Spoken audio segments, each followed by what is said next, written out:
ஐயா வணக்கங்க ஐயா. வணக்கம். எப்படி இருக்கீங்க? நல்லா இருக்கேன். சிறப்புங்க ஐயா. ஐயா முக்கியமான கோச்சார ரீதியா ஒரு நிகழ்வு நடக்க போகுதுங்கய்யா. அதுவும் ராகுவின் சார மாற்றம். ராகுனாலே மிகப்பெரிய விஷயம் சொல்லலாம். அதுவும் பாருங்க குறிப்பா செவ்வாயின் சாரத்துல போறாரு. ஒரு போர் கிரகத்துல இருக்கக்கூடிய விஷயங்கள் இருக்கு. அத பத்தி என்ன நினைக்கிறீங்க? 18 வருஷம் இடைவெளிக்கு பிறகு மீண்டும் இது வந்து நல்லதுன்னு சொல்றதுங்களா? இல்ல எப்படி சொல்றதுங்கய்யா? உலக லெவல்ல இது இப்ப இதுக்கு முன்னால நடந்தப்ப ப்ராப்ளம் தான் வந்திருக்கு. ம், ம். ஃபைனான்ஸ் ரெசிஷன் வந்திருக்கு. அதாவது 18 வருஷத்துக்கு அப்புறம் நோய்கள். நிகழ்வு. ஆமாங்க. ஏன்னா ராகுனுடைய சுழற்சி 18 வருஷம் ம், அந்த இடத்த டச் பண்ணும்போது. இப்ப காலச்சக்கரத்துக்கு செவ்வாய் 8ஆம் அதிபதியும் ஆகிறார்ல. ம். அதனால செவ்வாய் ஏற்கனவே போர்க்குணம் கொண்டவர். அதே மாதிரி ரொம்ப ஒரு சண்டை சச்சரவுகள் உள்ள ஒரு நேச்சரை வச்சிருக்காரு.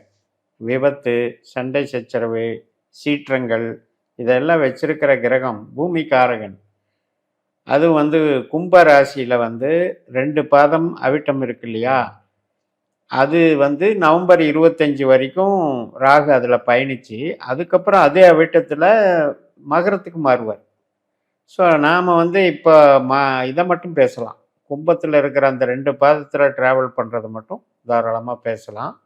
நிஜமாவே அது பிரச்சனைக்குரிய சாரம். ஒரு விபரீதம் எடுத்துக்கலாங்களா? ரொம்ப அன்எக்ஸ்பெக்டட் இது நடக்கிறதுக்கு வாய்ப்பு இருக்கு. ஏன் அப்படின்னு கேட்டால், ராகு பிரம்மாண்டமாக ஒரு செயலை பூஸ்டப் பண்ணுவார். அப்போ பூஸ்டப் பண்ணும்போது அவர் அது என்ன கிரகத்தின் சாரத்தில் போகிறாரோ அந்த தன்மையை உள்வாங்கிக்குவார். இப்போ செவ்வாயினுடைய தன்மை என்ன அப்படின்னா, இப்போ ஒரு இராணுவ வீரனோ அல்லது காவல் அதிகாரியோ, தளபதி, போர்ப்படை தளபதி, இதெல்லாம் செவ்வாய் தான். அவங்க இல்லைன்னு சொல்லலை. ஆனால் அவங்க எவ்வளவு அலர்ட்டாக இருப்பாங்க. அப்போ அவங்களுக்குள்ள ஒரு பிரச்சனை உண்டு பண்ணால் எப்படி இருக்கும்? அப்போ பாதுகாப்பு, அதுபோக நமக்கு ஃபைனான்ஸு, இது சம்மந்தப்பட்டதில் ஒரு விஷயத்தை கொண்டு வர்றாரு. அதாவது ராகுனாலே புரட்சின்னு அர்த்தம். ஒரு ரெவல்யூஷன், மாற்றுறதுன்னு அர்த்தம். அந்த வகையில் ராகு செவ்வாய் காம்பினேஷன் பொது விஷயத்துக்கு, உலகியல் ஜோதிடத்துக்கு நெகட்டிவ் தான். பாசிட்டிவும் இருக்குது. என்ன பாசிட்டிவ்னா, விஞ்ஞானிகளுக்கு பாசிட்டிவ். இப்போ நீங்கள் கும்பம் காற்று ராசி, ஸ்பேஸில் ரிசர்ச் பண்ணுறாங்க இல்லையா சயின்டிஸ்ட்டு, அவங்களுக்கெல்லாம் பாசிட்டிவ். அது மாதிரி ஏரோநாட்டிக் இன்ஜினியரிங், இந்த மாதிரி நுணுக்கமான அறிவுகள், இந்த கம்ப்யூட்டர் சம்மந்தப்பட்டது. இப்போ ஏஐ டெக்னாலஜி வந்திருக்கு. இந்த டெக்னாலஜி வைஸ் அது ஒரு புரட்சி பண்ணும். சோசியல் மீடியாவும் அதெல்லாமே நாலேஜ். அது எப்படி ஆகும்? காலச்சக்கரத்துக்கு 11ஆம் இடம். அப்போ அந்த 11ஆம் இடம் என்பது என்ன? டோட்டலாக சமூகம். அந்த சமூகம் சார்ந்த, கம்யூனிட்டி சார்ந்த வகையில் அது ஒரு பெரிய பூமிங் பண்ணும். அது பாசிட்டிவ். நெகட்டிவ் என்ன பண்ணணும்னா, இப்போ நம்ம ஏற்கனவே ஆயில் ப்ரைஸில் இருக்கோம். செவ்வாய் ஒரு ஆயில் சனி வீடு கும்பம்ங்கிறத, அது ஆயில் சம்மந்தப்பட்டது. செவ்வாய் கெமிக்கல் சம்மந்தப்பட்ட கிரகம். அப்புறம் யுத்தத்தில் பயன்படுத்தக்கூடிய கருவிகளாகட்டும், வெடிபொருள்களாகட்டும், எல்லாமே இந்த செவ்வாய் ராகு தான். இது இல்லாமல் ஒரு ஃபயரிங் ஒர்க்கு நடக்காது. ஏன்னா இப்போ ஒரு E85 வேறு வருது, பெட்ரோல். இதெல்லாம் சம்மந்தம். அதுபோக இந்த எல்னினோன்னு சொல்கிறாங்க இல்லையா, அந்த தட்பவெப்பநிலை மாற்றம், ஹீட் வேவ்ஸ், அதையும் நம்ம கணக்கில் எடுத்துக்கணும்.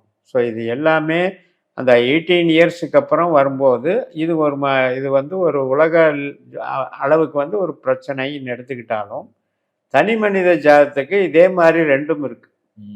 ஒரு சிலருக்கு டெக்னாலஜி ஒர்க்கில் பாசிட்டிவாக இருக்கும், உறவுகளில் நெகட்டிவாக இருக்கும். ஆரோக்கியம் மற்றும் விபத்து இது சார்ந்த வகையில் நெகட்டிவாக இருக்கும். அதை நம்ம விரிவாக பார்க்கலாம். கண்டிப்பா. ஏன்னா இப்போ குருவின் பார்வை கூட இவங்களுக்கு இல்லை. சுதந்திரமா இருப்பார் ராகு, அவரோட ஓன் பிரம்மாண்டமான விஷயத்துல. நீங்க சொன்ன மாதிரி இப்போ லோக்கல் ரவுடின்னு சொல்லலாம் செவ்வாயை, அவர் இன்டர்நேஷனல் ரவுடின்னு சொல்லலாம். கரெக்ட்.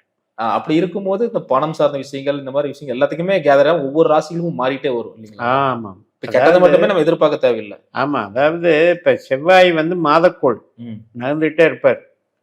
இப்போ ராகு நின்ற இடத்துக்கு செவ்வாய் எங்கே இருக்காருங்கிறத வச்சு அந்த 1 இயருமே இப்போ நான் சொல்கிறதே கிட்டத்தட்ட 4 மாதம் வருது. 127 நாள் வருது. அதாவது கும்பராசியில் இருக்கிற வரைக்கும். அதுக்கு மேலேயும் மகரத்தில் பயணிக்கிறாரு. ஸோ இது மாதிரி செவ்வாய் மாதத்துக்கு ஒரு நாள் நகரும் போது ராகுவிலிருந்து எந்த இடத்துக்கு இருக்காரோ அதுக்கு சம்மந்தப்பட்ட டில்ட்டிங்கும் இருக்கும், கண்டிப்பா. நடைமுறை மாற்றங்களும் இருக்கும். ஸோ மொத்தத்தில் வந்து இதை வந்து டீப்பாக ஆய்வுக்கு எடுத்துக்கோங்க.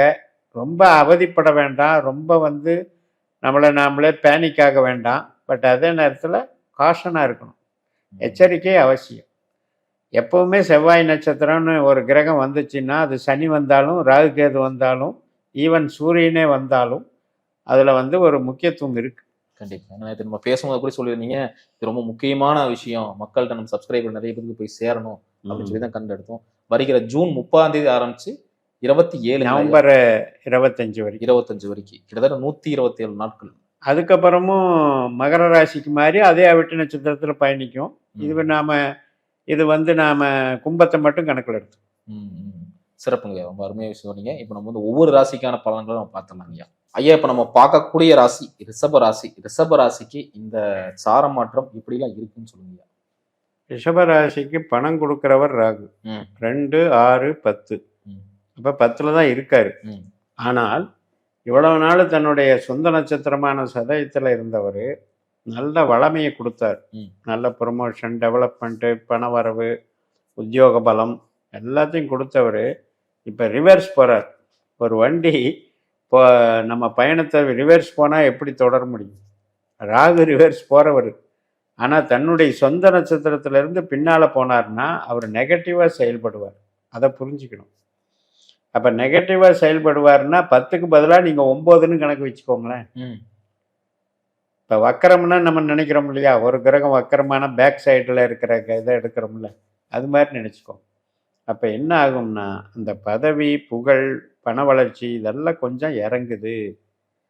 பிறரை நம்பி செய்யக்கூடிய காரியங்களில் ஏமாற்றங்கள், நம்ம ஒரு நம்பி ஏமாந்துட்டேன்னு சொல்கிறோம் இல்லையா, பார்ட்னர்ஸ் ஆகட்டும், பிறரை நம்புறதாகட்டும், கஸ்டமர் ஆகட்டும், அதே மாதிரி மன வாழ்க்கையில் ஏற்படக்கூடிய பிரச்சனைகள், பிரிவினைகள், இதெல்லாம் செவ்வாய் ராகு காம்பினேஷனுக்கு சொல்லணும். ஏன்னா கிட்டத்தட்ட பார்த்தீங்கன்னா 127 நாட்கள் வருது.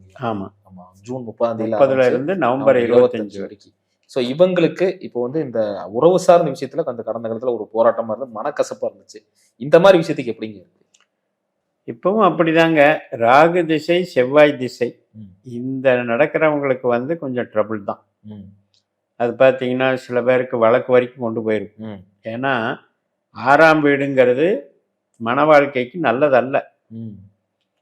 6ஆம் வீடுங்கிறது இவங்களுக்கு ரிஷபத்துக்கு துலா ராசி.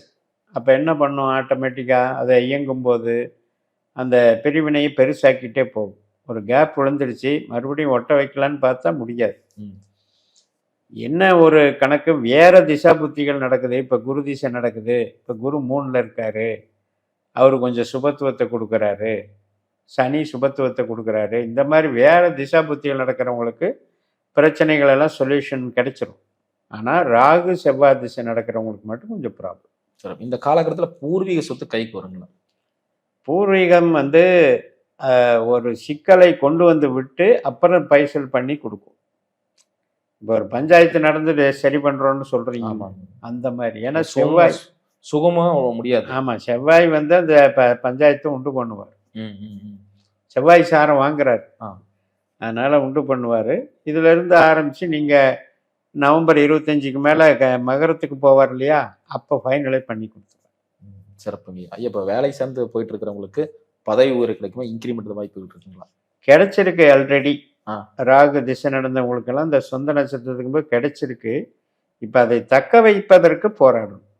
காரணம் என்ன அப்படின்னா, வேலை மாற்றம், வேறு டிபார்ட்மெண்ட் சேஞ்சு, இல்லை இங்கே எனக்கு வந்து மேலதிகாரி ஒத்துழைக்கலை, எனக்கு பிடிக்கலை மனசுக்கு, வேறு ஏதாவது நான் ட்ரை பண்ணுறேன், இந்த மாதிரி எண்ணங்கள் தோணும். அதுக்கு காரணம் இந்த ராகுக்கும் செவ்வாயும் கிளாஷ் பண்ணுறது தான். 10ஆம் இடங்கிறது நமக்கு மேலதிகாரின்னு வச்சுக்கோங்க. அப்போ மேலதிகாரிகிட்ட எந்நேரம் பார்த்தாலும் மறைச்சிக்கிட்டே இருந்தால் என்ன நடக்கும்? கண்டிப்பாக அது வந்து அவங்களுக்கு ஒரு இப்போ வேற இடம் திடீர்னு கிடைக்காது, உடனே ட்ரை பண்ண முடியாது. இது எப்போ தான் இந்த பிரச்சனை தீரும், இல்லை மேலதிகாரியாவது மாறுவாரா, இப்படி பல சிந்தனைகள் ஓடக்கூடிய காலம் இந்த 127 நாட்கள். அதை வந்து அவங்க கண்ட்ரோல் பண்ணிக்கணும். அதுக்கப்புறம் ராகு பயிற்சி நடக்கும்போது அப்புறம் பார்த்துக்கலாம். ஆரோக்கியம் சார்ந்த விஷயம் எப்படிங்க? ஆரோக்கியத்துக்கு இப்போ ராகுவோ செவ்வாயோ இவங்களுக்கு வந்து 6, 8, 12 இந்த பாவங்கள்ல இவங்க ஜனன ஜாதகத்துல இருந்திருந்ததுன்னா, இப்ப ராகு வலுத்ததுன்னு சொல்றோம் இல்லையா? எப்பவுமே அவங்களுக்கு பாருங்க தொழில்ல பேர் எடுப்பாங்க. ஆனா ஆரோக்கியம் வீக் பாயிண்டா இருக்கும்.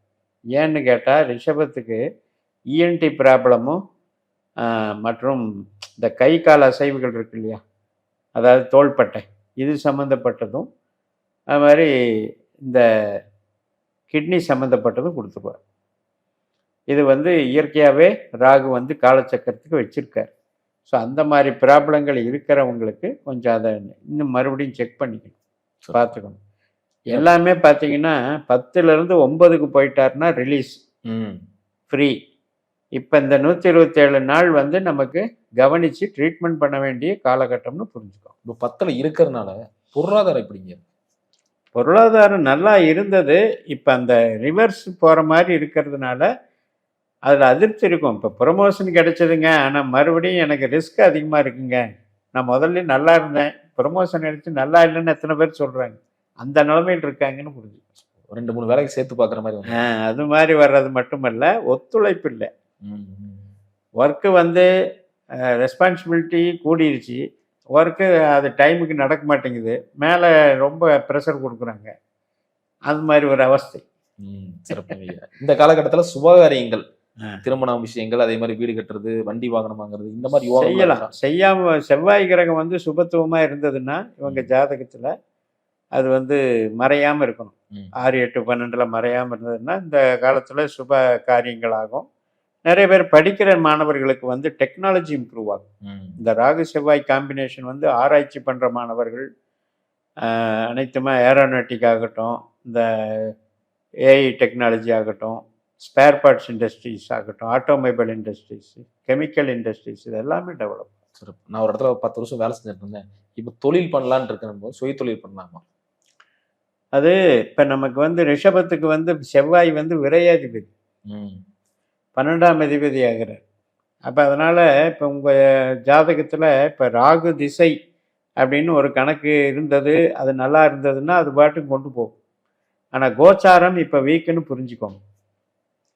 ஏன்னா அடுத்து 9க்கு போகிறார். 10ல் கொடுத்தவர் 9ல் அதை தக்க வைக்க முடியாமல் திணறப்போகிறாருன்னு அர்த்தம். 10ல் இருக்கிற அளவுக்கு பவர் இல்லை. 2 வருஷம் நல்லா எனக்கு ப்ரொடக்ஷன் பண்ணேன், நல்லா டேர்ன் ஓவர் நல்லா இருந்தது.